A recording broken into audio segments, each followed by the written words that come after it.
హరే కృష్ణ అందరికీ స్వాగతం. ఈరోజు మనం శ్రీమద్ భాగవతం 11వ స్కందంలో 14వ అధ్యాయం 8వ శ్లోకం నుంచి చూడబోతున్నాము.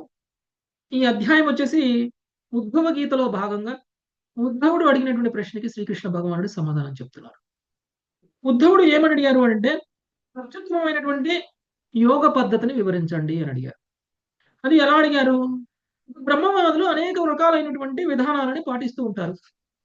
బ్రహ్మవాదులు జీవన పూర్ణత్వ సాధనకైన నానా రకములైనటువంటి పద్ధతులని ఉపదేశిస్తూ ఉంటారు. వాటన్నిటిని గమనించి అవన్నీ కూడా సమానంగా ముఖ్యమైనవో లేదా వాటిలో ఏ ఒక్కటో శ్రేష్టమైనదో నాకు తెలియదు. అది నాకు తెలియజేయండి అని ఉద్ధవుడు ప్రశ్నించారు. దానికి సమాధానము శ్రీకృష్ణ భగవానుడు చెప్తున్నారు. ఏదైతే సమాధానం శ్రీకృష్ణ భగవానుడు తెలియజేస్తున్నారో ఆ సమాధానాన్ని వేదాలకి అనుగుణంగా దివ్యమైనటువంటి వాణి అంటే వేదం ఏదైతే ఉందో తన జ్యేష్ఠతమైనటువంటి మనువుకు తెలియచేశారు బ్రహ్మదేవుడు పూర్వం. ఆ మనువు ఏం చేశారు? గురువుతో సహా ఇతర సప్తర్షులకి ఆ యొక్క జ్ఞానాన్ని ఇవ్వడం అనేటువంటిది జరిగింది. అంటే జ్ఞానం యొక్క మూలము భగవానుడు శ్రీకృష్ణ భగవానుడు. ఆ మూలమైనటువంటి జ్ఞానము శబ్ద రూపంలో ఇవ్వబడింది. ఏదో పుస్తకం రూపంలో కాదు, పాట రూపంలో కాదు, శబ్ద రూపంలో ఇవ్వబడింది. వేద జ్ఞానం శబ్ద రూపంలో ఇవ్వబడింది. కాబట్టి వేద మంత్రాల ఉచ్చారణ కూడా అవసరం, నేర్చుకోవాల్సిన అవసరం. దాన్ని ఒక పుస్తక రూపంలో ఇవ్వగలిగినటువంటి జ్ఞానం కాదు. వేద మంత్రాలు అనేటువంటిది రాస్తే చదివేది కాదు. దాని ప్రొనౌన్సియేషన్ కూడా మీనింగ్ ని ఇస్తుంది. దాని యొక్క సరి అయినటువంటి ఉచ్చారణ కూడా అవసరం కాబట్టి దాన్ని కేవలం శబ్ద రూపంలోనే ఇస్తారు. అందుకనే అన్ని ప్రమాణాల కంటే ఉత్తమమైనటువంటి ప్రమాణం ఏమిటి అని అంటే శబ్ద ప్రమాణం. ఓకే, ఈ శబ్ద ప్రమాణము ప్రామాణికమైనటువంటి ప్రమాణం. ఎందుకు అనంటే స్వయంగా భగవంతుడి ద్వారా ఇవ్వబడింది కాబట్టి.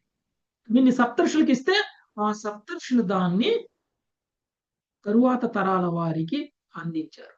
ఎలా అంటే శాఖోపశాఖలుగా దాన్ని విభజించి ఒక్కొక్క ఋషి ఒక్కొక్క శాఖను తీసుకొని ఆ శాఖలో ఆ ఋషి తన శిష్యుల బృందంతో కలిపి మళ్ళీ దాన్ని ఉపశాఖలుగా విభజించి మనకి ఇప్పుడు ఉన్నటువంటి అన్ని రకాల శాఖలు ఉపశాఖలు ఏవైతే ఉన్నాయో ఇవన్నీ కూడా ఒక ఋషి అండర్లో వస్తాయి. ఆ ఋషి ద్వారా తెలుసుకున్నాడు. కేవలం ఒక ఋషి ద్వారానే తెలుసుకున్నటువంటి జ్ఞానము పరిపూర్ణమైనటువంటి జ్ఞానము. సప్తర్షులకు ఇవ్వబడినటువంటి జ్ఞానము ఒక సప్తర్షి యొక్క పరంపరలో ఉన్నటువంటి వ్యక్తి నేను నా ఋషి ఏం చెప్పాడో నేను అదే వింటాను, నా ఋషి ఏం చెప్పారో నేను అదే చేస్తాను, మిగిలిన ఋషులు చెప్పిన దాంతో నాకు సంబంధం లేదు, అది పూర్ణమైనటువంటి జ్ఞానం కాదు. నా ఋషి, నా పరంపరలో మూల ఋషి ఎవరైతే ఉన్నారో ఆ ఋషి చెప్పినటువంటి జ్ఞానమే పరిపూర్ణమైనటువంటి జ్ఞానం అనుకుంటే అది అసంపూర్ణం. ఎందుకంటే వాళ్ళు కేవలం ఒక శాఖను మాత్రమే తీసుకున్నారు. ఆ శాఖను మాత్రమే వాళ్ళు పూర్తిగా రీసెర్చ్ చేసి దాన్ని మనకి ఇచ్చే ప్రయత్నం చేశారు. కాబట్టి సంపూర్ణ జ్ఞానం కావాలి అని అంటే బ్రహ్మ ద్వారా వచ్చినటువంటి జ్ఞానం ఏదైతే ఉందో, విభజింపబడక ముందు ఏదైతే జ్ఞానం ఉందో, శాఖలుగా విభజింపబడక ముందు ఏదైతే జ్ఞానం ఉందో అది చాలా ఇంపార్టెంట్. కాబట్టి ఇక్కడ ముఖ్యంగా మనం అర్థం చేసుకోవాల్సిన ఒక ముఖ్యమైనటువంటి విషయం ఏమిటంటే నేను పరంపర నాకు అవసరం లేదు, పరంపర ద్వారా జ్ఞానాన్ని తెలుసుకోవాల్సినటువంటి అవసరం లేదు అని అంటే అది సరి అయినటువంటి విధానం కాదు. పరంపరానుగతంగానే మనం జ్ఞానాన్ని పొందాలి. ఒక పరంపరలో ఉండాల్సిన ఆవశ్యకత ఎంతో ఉంది. అది అనివార్యం. మనందరికీ కూడా ఆప్షన్ కాదు, చాయిస్ కాదు. ఉండొచ్చు, ఉండకపోవచ్చు, ఉన్నా ఏంటి, ఉండకపోతే ఏంటి, ఉంటే ఉందాంలే అనేటువంటి చాయిస్లు లేవు ఇక్కడ. సరిగా మీరు ఏదో ఒక ప్రామాణికమైనటువంటి పరంపర ద్వారానే జ్ఞానాన్ని పొందాలి. ఆ పరంపర ద్వారా పొందినటువంటి జ్ఞానం మాత్రమే పరిపూర్ణమైనటువంటి జ్ఞానం. ఎందుకంటే ఆ పరంపరలో మూల ఆచార్యుడు స్వయంగా భగవంతుడి నుంచి ఆ జ్ఞానాన్ని పొందారు కాబట్టి. భగవంతుడి నుంచి జ్ఞానాన్ని పొందకపోతే ఆ జ్ఞానానికి మీనింగ్ లేదు. అది మళ్ళీ తిరిగి మనల్ని భగవంతుడి యొక్క ధామం వరకు తీసుకువెళ్ళదు. ఏ జ్ఞానానికైతే మూల సోర్సు శ్రీకృష్ణ భగవానుడు, ఆ జ్ఞానం ద్వారా మనం తిరిగి శ్రీకృష్ణ భగవానుడిని చేరుకుంటాం. కానీ ఇతర ఏ మనోకల్పనల ద్వారా మనకు వచ్చినటువంటి జ్ఞానం అయినా మనల్ని భగవంతుడికి కనెక్ట్ చేయదు. కాబట్టి ప్రామాణికమైనటువంటి సాంప్రదాయం ద్వారానే మనం జ్ఞానాన్ని పొందాలి అనేటువంటిది అర్థం చేసుకుంటాం. ఇక 8వ శ్లోకం నుంచి ఈరోజు మనం చూద్దాం. మంజులత మాతాజీ. ఏవం ప్రకృతి వైచిత్యాం హరే కృష్ణ ప్రభు. భిద్యంతే మతయో నృణాం. 8 నిన్న అయింది ప్రభు. 8 అయిపోయిందా? హరే 8 వరకు కృష్ణ. అయింది ఓకే. 9వ శ్లోకం చదవండి మాతాజీ. ప్రభు. మన్మాయా మోహితాదియః పురుషర్షభ. మాయా మోహితా ధియః పురుషర్షభా. శ్రేయో వదంత్యనేకాంతం యథా కర్మ యథా రుచి. శ్రేయో వదంత్యనేకాంతం యథా కర్మ యథా రుచి. శ్రేష్ఠుడా, మానవుల బుద్ధి నా మాయచే మోహితమగును. ఆ విధముగా తమ కర్మలు ఇష్టములను అనుసరించి వారు జనుల శ్రేయస్సును గురించి అసంఖ్యాకందురు. భాష్యము. దేవదేవుడు సర్వజ్ఞుడు, కాని జీవుడు అట్లు కాడు. అందువలన జీవుని కర్మలు ఆనందము సంపూర్ణ సత్యము వ్యక్తిగత కార్య విధానము అనగా యథాకర్మను అనుసరించి, తన ఇష్టము అనగా యథారుచిని అనుసరించి మనుజుడు జనుల శ్రేయస్సును గురించి పలుకుచుండును. అది ఎల్లరకు మంచిది అని ప్రతి ఒక్కడు తలచును. వాస్తవమునకు దేవదేవుడగుడు శ్రీకృష్ణునికి శరణాగతుడై ఆ విధముగా తన నిత్య జ్ఞానానంద మొనర్చుకొనుటయే ఎల్లరకు సర్వోత్తమము. పరతత్వ జ్ఞాన రహితులైన పలువురు నామమాత్ర పండితుల వాస్తవమైన జీవిత లక్ష్యమును గురించి లేనట్టి చపల చిత్తులకు జనులకు చపల చిత్తముతో ఉపదేశము కావించుచుందురు. Hare Krishna Prabhuji. Okay. Thank you Prabhuji. Hare Krishna. ఇందులో ఒక ముఖ్యమైనటువంటి విషయాన్ని మనం అర్థం చేసుకోవాలి. అనేక రకమైనటువంటి ఆధ్యాత్మిక పద్ధతులు ఉన్నాయి. ఏ ఆధ్యాత్మిక పద్ధతి యొక్క ముఖ్య లక్ష్యమైనా సరే భగవంతుడి యొక్క సన్నిధిని చేరుకోవడం. అంటే ఒక్కొక్కరు ఒక్కొక్క విధానం. కొంతమంది నిరాకార బ్రహ్మ ఆరాధన, కొంతమంది శూన్యం ఆరాధన, లేకపోతే కొంతమంది భగవంతుడి యొక్క ఆరాధన, కొంతమంది దేవీ దేవతల ఆరాధన, కొంతమంది యజ్ఞాలు, కొంతమంది యాగాలు ఏదో చేస్తుంటారు. కొంతమంది తపస్సులు, కొంతమంది ధ్యానాలు చేస్తూ ఉంటారు. ఎవరు ఏం చేసినా అవన్నీ కూడా చివరికి మనల్ని ఏ గమ్యాన్ని చేర్చడం కోసం? భగవంతుడి యొక్క ధామాన్ని చేర్చడం కోసం కదా. భగవంతుడి యొక్క ధామాన్ని చేర్చడం కోసం. అయితే అనేక రకాలైనటువంటి పాయలుగా శాఖలుగా చీల్చబడి ఉన్నటువంటి ఈ యొక్క జ్ఞానము అనేటువంటిది కొంతమంది కొన్ని శాఖలని ఆశ్రయిస్తారు, కొంతమంది కొన్ని శాఖలను ఆశ్రయించరు, ఇంకొన్ని శాఖలను ఆశ్రయిస్తారు. అంటే ఇంకొకరు ఒక లైన్లో ఉంటారు. ఆధ్యాత్మిక పురోగతికి ఒక ఏదో ఒక జ్ఞాన మార్గము, లేదంటే ఒక పరంపర, లేకపోతే ఒక సిద్ధాంతాన్ని నమ్ముకొని వెళ్తూ ఉంటారు. భగవంతుడు ఏమంటున్నారంటే, నా మాయ యొక్క ప్రభావం వల్ల వివిధ శాఖలుగా విభజింపబడినటువంటి ఈ జ్ఞానాన్ని ఒక్కొక్కరు ఒక్కొక్క శాఖ పట్టుకున్నారు. అది కూడా నా మాయ యొక్క ప్రభావం. అంటే మనం అందరం అనుకోవచ్చు, మనం అందరం గౌడీయ వైష్ణవ సాంప్రదాయంలో ఉన్నాం. మనం అందరం కూడా శ్రీకృష్ణ భగవానుడి ద్వారా వచ్చినటువంటి జ్ఞానాన్ని బ్రహ్మ ద్వారా తీసుకొని మనం అందరం కూడా నేర్చుకుంటున్నాం. మన ఆచార్యులు దాన్ని మనం ఎలా అర్థం చేసుకోవాలి, దాని ద్వారా మనం ఎలా ఆధ్యాత్మికంగా పురోగమించాలి, మన ఆధ్యాత్మిక పురోగతికి మన సాధన ఎలా ఉండాలి, వాళ్ళు చెప్పిన విధంగా మనం ఆచరించి మనం భగవంతుడి యొక్క భావానికి వెళ్ళేటువంటి ప్రయత్నం చేస్తున్నాం. ఇది ఒక రకమైనటువంటి పద్ధతి. ఏది మంచి ఏది చెడు అనేటువంటిది పక్కన పెట్టండి. ఒకవేళ మనము సరి అయిన మార్గంలో, అంటే అన్ని మార్గాలు బెస్టా అంటే, ఏ మార్గం ద్వారా వెళ్ళినా కానీ భగవంతుడి యొక్క ధామాన్ని చేరుకోవచ్చు. కానీ అన్ని మార్గాలు బెస్టా, ఏది ఉత్తమం అని అంటే, అది ఏదైతే మనల్ని త్వరగా మన కల్మషాలన్నింటినీ తీసేసి మనలో ఉన్నటువంటి చైతన్యాన్ని శుద్ధి చేసి ఏదైతే త్వరగా మనల్ని భగవంతుడి పట్ల ప్రేమని కలిగించే విధంగా చేస్తుందో అది ఉత్తమమైనటువంటి మార్గం, అది బెస్ట్ మార్గం. ఎందుకు చాలా మంది బెస్ట్ మార్గంలోకి రావట్లేదు? ఎందుకు అనేక పాయలుగా ఉన్నటువంటి వాటికి ఆకర్షితులు అవుతున్నారు అంటే, నా మాయ యొక్క ప్రభావం. నిజానికి మనం అందరికీ ఒక అనుమానం వస్తుంది, ఎందుకు శంకరాచార్యుడు వచ్చి మాయావాదం చెప్పారు, ఎందుకు బుద్ధుడు వచ్చి శూన్యవాదం చెప్పారు? భగవంతుడి యొక్క అంశలే కదా. బుద్ధుడు స్వయంగా భగవదావతారం కదా. మనం అందరం అనుకోవచ్చు. అంటే స్వయంగా భగవంతుడు బుద్ధుడి అవతారంలో వచ్చి బుద్ధుడి అవతారంలో చెప్పినటువంటిది రాంగ్. అది సరైన సిద్ధాంతమే కాదు. బుద్ధుడుగా తను చెప్పినటువంటి సిద్ధాంతం తప్పు సిద్ధాంతం. దాన్ని నమ్ముతుంటే మనం భగవంతుడి యొక్క ధామానికి వెళ్ళలేము. నిజమా కాదా అది? నిజమే కదా. శాస్త్రాలను అవును నమ్మొద్దు. ప్రభుజీ, శూన్యవాదం చెప్తారు. మరి భగవంతుడే స్వయంగా వచ్చి చెప్పాడు కదా మరి. ఎలా తప్పవచ్చు? శంకరాచార్యుడు ఎవరు? శంకరాచార్యుడు ఎవరు? స్వయంగా మూల ఆచార్యుడు అయినటువంటి శివుడి యొక్క అంశం. స్వయంగా శివుడు. మరి వైష్ణవుడైనటువంటి శివుడు చెప్పినటువంటిది తప్పు ఎలా అవుతుంది? ఎందుకు ఇన్ని శాఖలుగా ఇన్ని అపసిద్ధాంతాలు సరి అయినటువంటి సిద్ధాంతాలు ఎందుకు ఇచ్చారు భగవంతుడు? అంటే ఈ అపసిద్ధాంతం అనేటువంటిది లేకపోతే సరి అయిన సిద్ధాంతం యొక్క విలువ మనకు తెలియదు. ఈ అపసిద్ధాంతాలు లేకపోతే మనము ఇది తప్పు అనే రిలేటివ్ గా మనము ఇది సరి అయినటువంటి దాన్ని ఇది సరి అయినది అని చెప్పాలంటే సరిగా లేనటువంటి దాంతో పోల్చాలి. పోల్చితేనే మనకు అది అర్థమవుతుంది. అందుకనే ఇవన్నీ కూడా నా మాయ యొక్క ప్రభావం అంటే స్వయంగా భగవంతుడే ఏర్పాటు చేశారు. శంకరాచార్యుడి సిద్ధాంతమైన, బుద్ధుడి సిద్ధాంతమైన, వైష్ణవ సిద్ధాంతాలైనా, లేకపోతే అద్వైతవాదమైన, ద్వైతవాదమైన ఏదైనా భగవంతుడి ఏర్పాటు చేసిందే.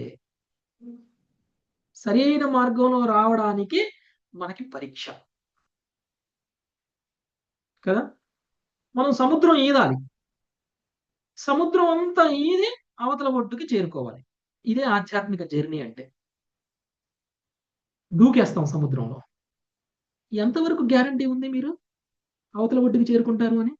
మీకు ఎంత గొప్ప గజ ఈతగాళ్ళైనా, మీకు ఎంత ఈత తెలిసినా మీరు అవతల ఒడ్డుకి చేరుకోగలరు? మధ్యలో అనేక మొసళ్ళు, అనేక తిమింగళాలు, అనేక జలచరాలు ఏవి చాలా ప్రమాదకరమైనటువంటి జలచరాలు ఉంటాయి. వాటన్నిటి నుంచి తప్పించుకొని రావాలి మీరు. ఇదే మీకు పరీక్ష. ఆధ్యాత్మిక విధానాలు, సిద్ధాంతాలు ఎన్నైతే ఉన్నాయో ఇవన్నీ కూడా మనకి ఆ సముద్రంలో ఎదురయ్యేటువంటి ప్రమాదాలు. అది మాయావాద సిద్ధాంతమే కావచ్చు, నిరాకారవాదమే కావచ్చు, శూన్యవాదమే కావచ్చు, లేకపోతే ఇంకా ఏదైనా అర్చనలు, దేవతల పూజలు ఏదైనా కావచ్చు, తపస్సులే కావచ్చు, ధ్యానాలే కావచ్చు, యజ్ఞాలే కావచ్చు, ఏదైనా కావచ్చు. ఏ ప్రక్రియ ద్వారా మీరు ఆధ్యాత్మికంగా పురోగమించాలి అని అనుకున్నా ఇవన్నీ కూడా మనకు అవరోధాలు.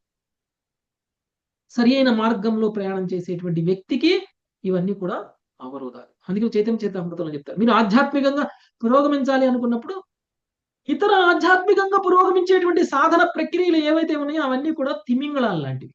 మనల్ని ఆపేస్తాయి, మధ్యలోనే ఆపేస్తాయి, మన ప్రయాణాన్ని ఆపేస్తాయి. విచక్షణ మనకు ఉండాలి, జ్ఞానం మనకు ఉండాలి. అందుకని మనం ఏం చేయాలి? ఈ తిమింగళాల బారి నుంచి, ఈ యొక్క ముసళ్ళ బారి నుంచి తప్పించుకోవడం కోసం మనం ఒక నావను పట్టుకోవాలి. నీళ్ళల్లో ఈదటం కాదు, మనం ఒక నావను పట్టుకోవాలి. ఆ నావను నడిపేటువంటి నావికుడు, గమ్యాన్ని చేర్చగలిగినటువంటి నావికుడు అయినటువంటి వాడిని మనం ఎంచుకోవాలి.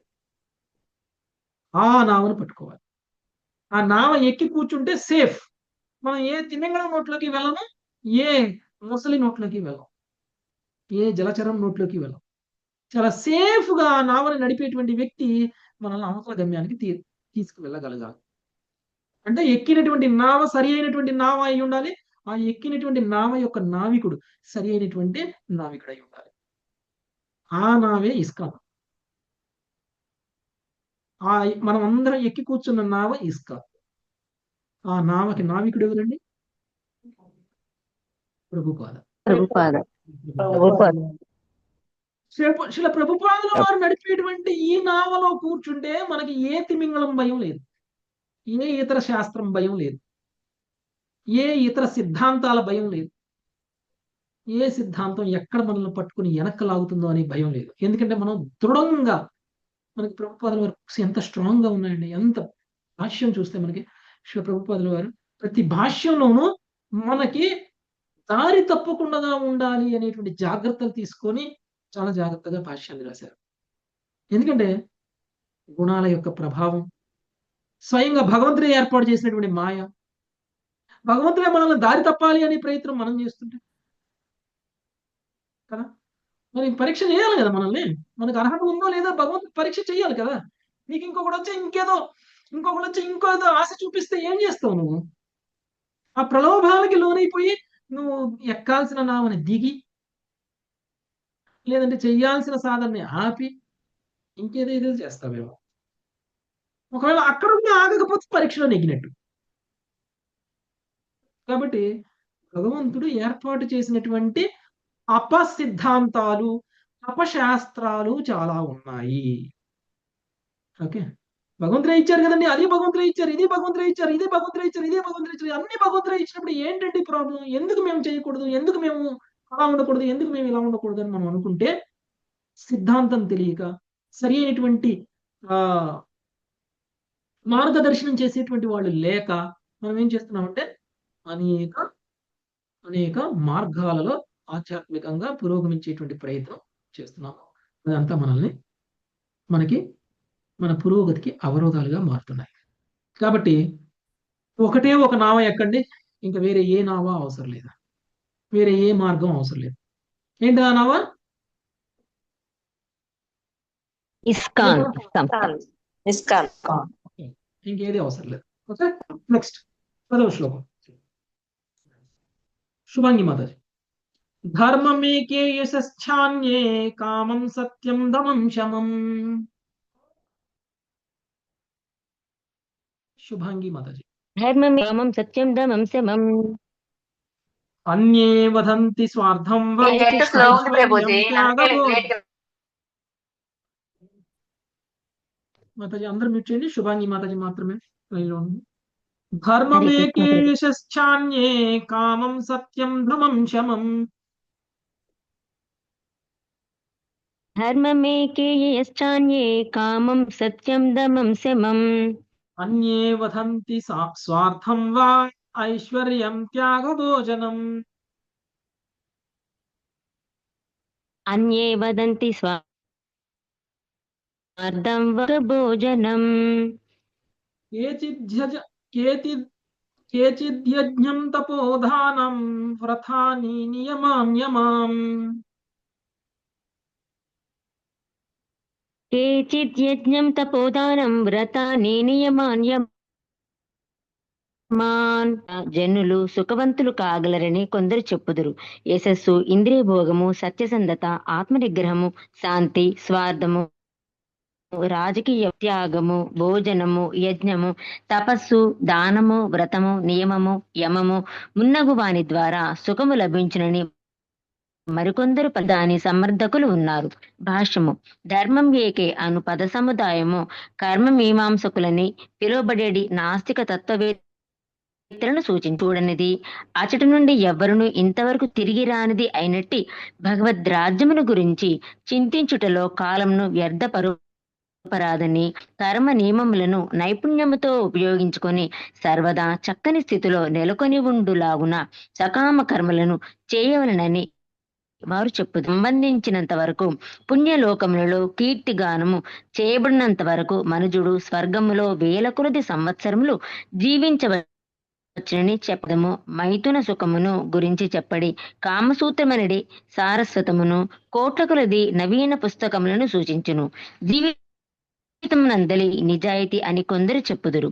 మరికొందరు ఆత్మ నిగ్రహము, మానసిక శాంతి మున్నగు వాటిని చెప్పుదురు. ప్రతి దృష్టికోణానికి సమర్థకులు ఉన్నారు. ఇంకొందరు న్యాయము, చట్టము, నైతిక స్వభావం ద్వారా చాలా మంచిదని చెప్పగా, మరికొందరు రాజకీయ ప్రాబల్యమే మానవుల స్వార్థమని చెప్పుదురు.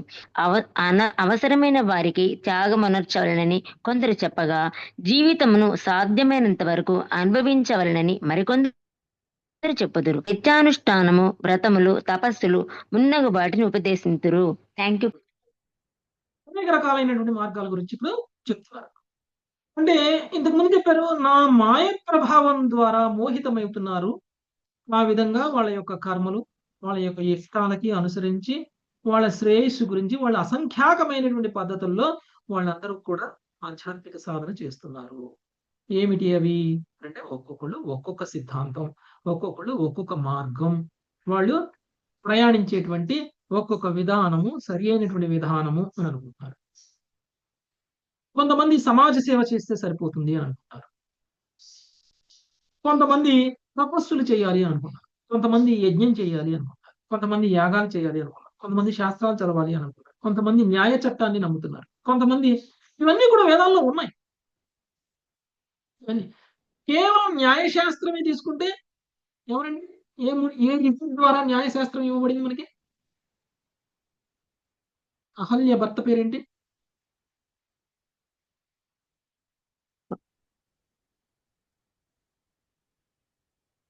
అహల్యని శపించింది ఎవరు? గౌతమ ముని గౌతముని. న్యాయశాస్త్రం మొత్తం గౌతముని. గౌతమ ముని ఆయన ఒక్కొక్క ముని ఒక్కొక్క ఋషి ఒక్కొక్క సిద్ధాంతాన్ని వాళ్ళు ప్రచారం చేశారు. అంటే ఆత్మనిగ్రహంగా ఉంటే సరిపోతుంది, ఇంకేం అవసరం లేదు. తపస్సులు చేస్తే సరిపోతుంది, ఇంకేం అవసరం లేదు. ఏది కరెక్ట్? ఏం చేస్తే త్వరగా వస్తుంది, ఏం చేస్తే మనం సరైన మార్గంలో ఉన్నట్లు అనేటువంటి విషయంతో సంబంధం లేకుండా మనం నమ్మినటువంటి సిద్ధాంతాన్ని మనం ప్రమోట్ చేయడం. ఈ విధంగా వాళ్ళ యొక్క ఆలోచనలకు అనుగుణంగా వాళ్ళకి నచ్చినటువంటి సిద్ధాంతాలని వాళ్ళ నచ్చినటువంటి విధంగా వాళ్ళు ప్రచారాలు చేస్తూ ఉంటారు.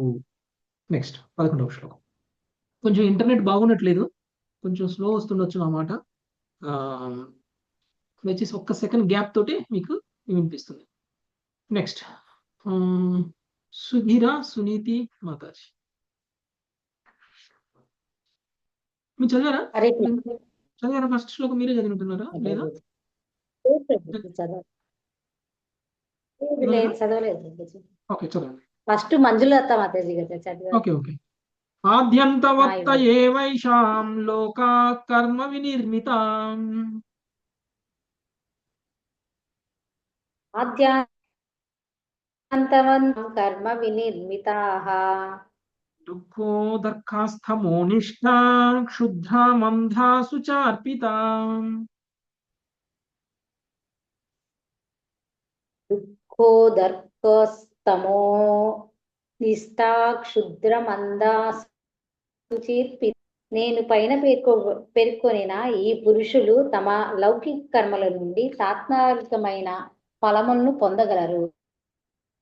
వారు దుఃఖమయమైన స్థితులను భవిష్యత్తులో కష్టమును కలిగించుచు అజ్ఞానంపై ఆధారపడి ఉండును. తమ కర్మ ఫలమును భోగించినప్పుడు అటు కృష్ణ కృపామూర్తి శీల ప్రభుపాదికి జయపాశ్యం. తాత్కాలికమగు లౌకిక విషయములచే చరమ సత్యమని పొరబడిన వారే వారు ఎవరు చేతను బుద్ధిమంతులుగా పరిగణింపబడరు. కేవలము తమకు తామే వారు బుద్ధిమంతులమని భావింతురు. అట్టి మూర్ఖులు సదా చింతాగ్రస్తైన ప్రకృతి నియమములచే వారి కర్మఫలమును నిరంతరము అవాంఛితము లేదా అనూహ్యమగు రీతులలో మార్పు చెందుచుండును చేరగలడు. కాగా నాస్తికుడు నేరుగా నరకలోకములో పడగలడు. నిజముగా ఈ సంసార సాదృశ్యం అంతయు వాస్తవమునకు చురుకు లేనిది మంద అయి ఉన్నది. భౌతిక జగత్తులో ఎవరు నిజమైన ప్రగతిని సాధించలేడు. కనుకనే మనుషుడు తప్పక కృష్ణ భగవద్ధామం చేరుటకు సంసిద్ధులు కావలెను. హరే కృష్ణ ప్రభుజీ. ఓకే, ఇంతకు ముందు శ్లోకంలో శ్రీకృష్ణ భగవానుడు చెప్పినటువంటి విధానాలు ఏవైతే ఉన్నాయో, ఓకే, కొన్ని పద్ధతులు అంటే ఇవన్నీ కూడా మీరు చూస్తే పుణ్యాన్ని తీసుకొచ్చి ఇచ్చేటువంటివే కానీ మోక్షాన్ని తీసుకొచ్చి ఇచ్చేటువంటివి కావు. మీ అందరికీ కూడా మహా వస్తే పుణ్యం వస్తుంది, అన్నదానం చేస్తే పుణ్యం వస్తుంది, లేని వాళ్ళకి బట్టలు ఇస్తే పుణ్యం వస్తుంది, చదువు రాని వాళ్ళకి చదువు చెప్పిస్తే పుణ్యం వస్తుంది, లేదు అంటే సత్రాలు కడితే పుణ్యం వస్తుంది, లేదు మీరు అందరికీ మనశ్శాంతి కావాలని నా దగ్గరికి వస్తే మీరు మెడిటేషన్ చేయండి, ప్రశాంతంగా కూర్చొని ధ్యానం చేయండి అని చెప్తే మీ అందరికీ ఒకవేళ మనశ్శాంతి వచ్చింది అనుకోండి, నాకు పుణ్యం వస్తుంది. సమాజ సేవ చేద్దాం రండి అని రోడ్డు ముడిస్తున్నాం అనుకోండి, పుణ్యం వస్తుంది. కానీ నేను నమ్మిన సిద్ధాంతం ఇదే ఉత్తమం అని అనుకుని అదే భావనలో మనం కనుక ఆధ్యాత్మికంగా పురోగమిస్తున్నాము అని అనుకుంటే మాత్రం భ్రమ. కేవలం ఇవన్నీ కూడా భౌతిక స్థాయిలో ఉన్నటువంటివే. ఇవన్నీ కూడా భౌతికమైనటువంటి స్థాయిలో ఉన్నటువంటివే. భౌతిక స్థాయిలో సాధించినటువంటి పుణ్యం వల్ల కలిగినటువంటి ఫలితము భవిష్యత్తులో మనము చాలా సుఖంగా, సంతోషంగా, ఆనందంగా, భౌతికమైనటువంటి జీవనం గడపడానికి ఉపయోగపడవచ్చు. కానీ దుఃఖమయమైనటువంటి జీవితమే మనకి లభిస్తుంది. ఏ ఆనందము శాశ్వతం కాదు. ఏ సుఖము శాశ్వతం కాదు. సుఖం వచ్చింది అని మనం ఆనందపడే లోపలనే దుఃఖం వచ్చేస్తుంది. దుఃఖం వచ్చింది అని బాధపడే లోపలనే సుఖం వచ్చేస్తుంది.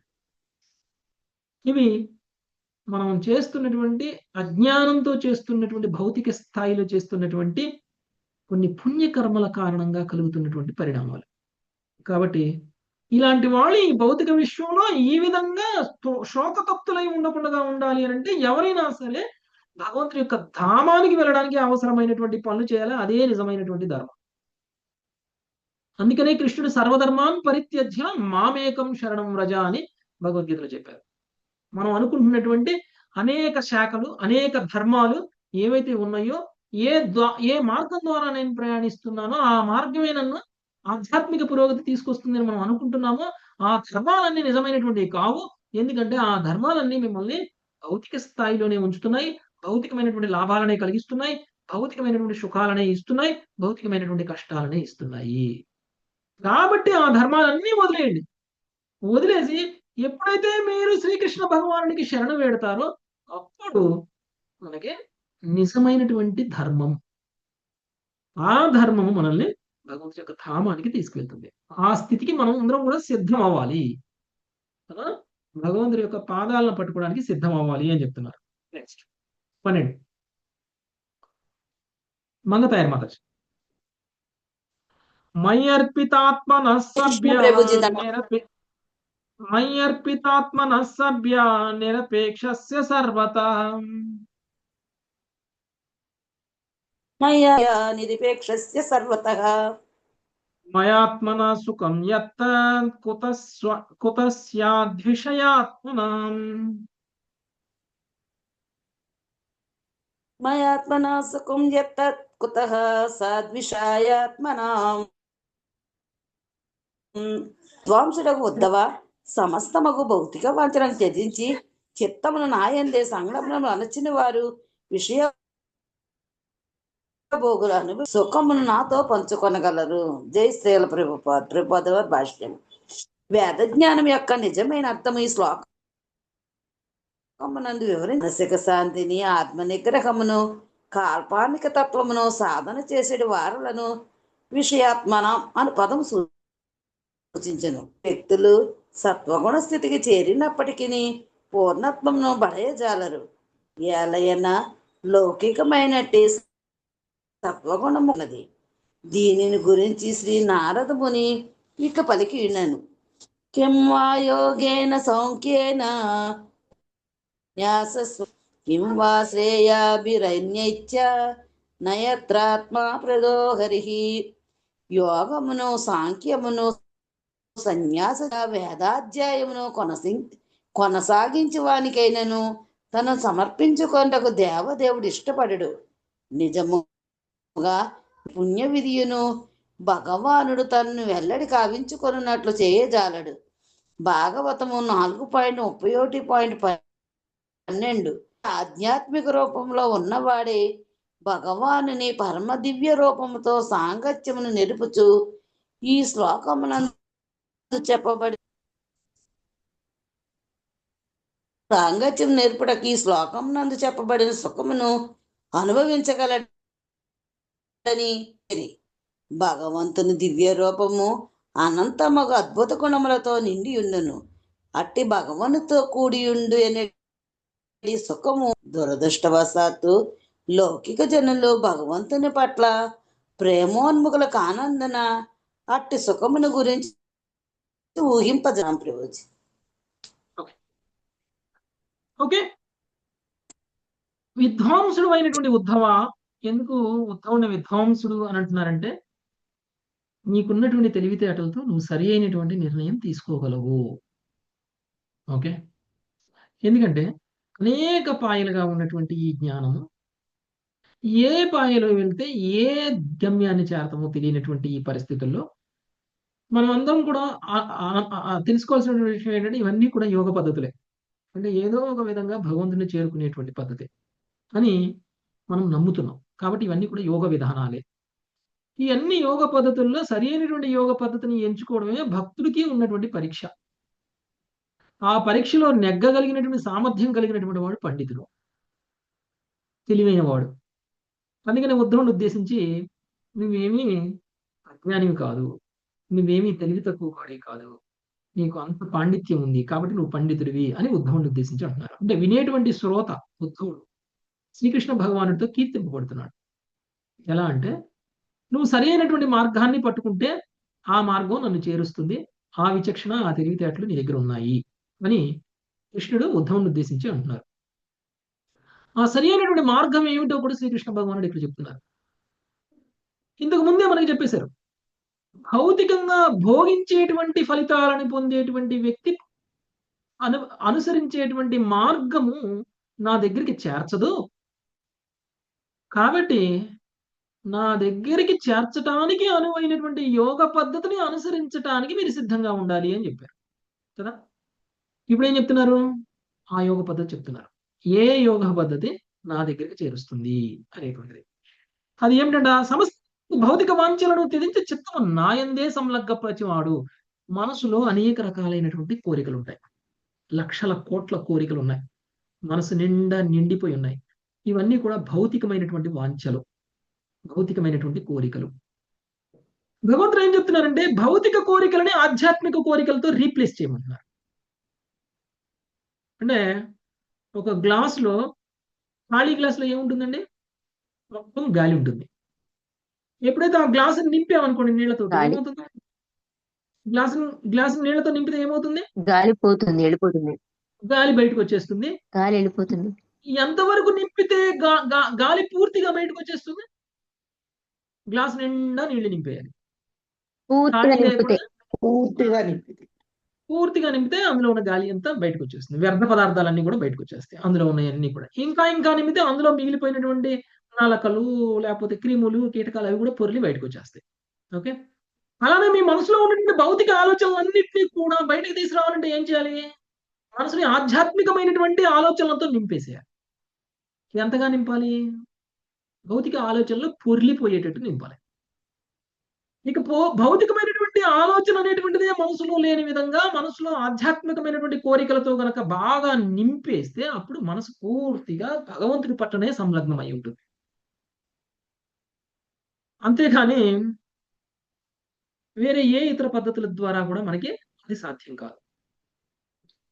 కాబట్టి చిత్తాన్ని కేవలం శ్రీకృష్ణ భగవానుడి పట్ల మాత్రమే సంలగ్నం చేయగలగాలి. విషయ భోగులు అనుభవింపజాలనటువంటి సుఖమును నాతో పంచుకొనగలరు.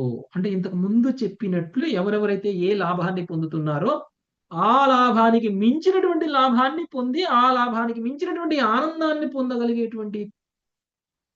అని అంటే మీరు చేయాల్సినటువంటి పని ఏమిటి అని అంటే మీ చిత్తము నా అందు సంలగ్నం అవ్వాలి. అంటే మీ ఆలోచనలు నేనే ఉండాలి, మీ కోరికలు నాతో సంబంధంలో ఉండాలి, మీ కర్మలు నా సంబంధంలో ఉండాలి, సంపూర్ణంగా కృష్ణ చైతన్యంలో ఉండాలి. అప్పుడు మాత్రమే మీరు నా దగ్గరకు చేరుకోగలరు. అది తప్ప వేరే ఏ మార్గము చేరుకోలేరు. యోగము, సాంఖ్యము, జ్ఞానం, సన్యాసం, జ్ఞానం, అది ఇది ఏది చేసినా కానీ భగవంతుడిని ప్రసన్నం చేసుకోలేదు. ఎందుకంటే ఇవన్నీ కూడా కేవలం జ్ఞాన పరిధిలో ఉన్నటువంటి మాత్రమే. ఎప్పుడైతే మీ మనసులో ప్రేమ, మీ మనసులో భక్తి అనేటువంటివి బీజం మొలకెత్తుతుందో అప్పుడు కృష్ణుడి సన్నిధికి మీరు వచ్చినట్లు. అప్పుడు కృష్ణుడు మిమ్మల్ని దగ్గర తీసుకుంటారు. మీరు ఎంత గొప్ప పండితులైనా, ఎన్ని వేదాలు చదివినా, ఎన్ని శాస్త్రాలు చదివినా భగవంతుడి పట్ల ప్రేమ కలగనప్పుడు, భగవంతుడి పట్ల ప్రేమను మనం ఎలా చూపించాలండి? సేవతో చూపించాలి. భగవంతుడికి సేవ చేయాలి అనేటువంటి దాని మీద మనకి ఉత్సాహం రానప్పుడు, భగవంతుడికి సేవ చేస్తే ఆనందం కలుగుతుంది అని ఎప్పుడైతే భావన వస్తుందో అప్పుడు కృష్ణుడు మనకి దగ్గర అవుతాడు. భక్తులకి సేవ చేస్తే ఎప్పుడు ఆనందం కలుగుతుందో మనం తెలుసుకోగలిగితే అప్పుడు కృష్ణుడు మనకి దగ్గర అవుతాడు. కాబట్టి నిజమైనటువంటి ఆనందాన్ని పొందాలి అని అంటే భగవంతుడి పట్ల మనకి ప్రేమ పెరగాలి. భౌతిక ఆలోచనల నుంచి ఆధ్యాత్మిక ఆలోచనలకి, భౌతిక కోరికల నుంచి ఆధ్యాత్మిక కోరికలకి మనల్ని మార్చుకోగలగాలి.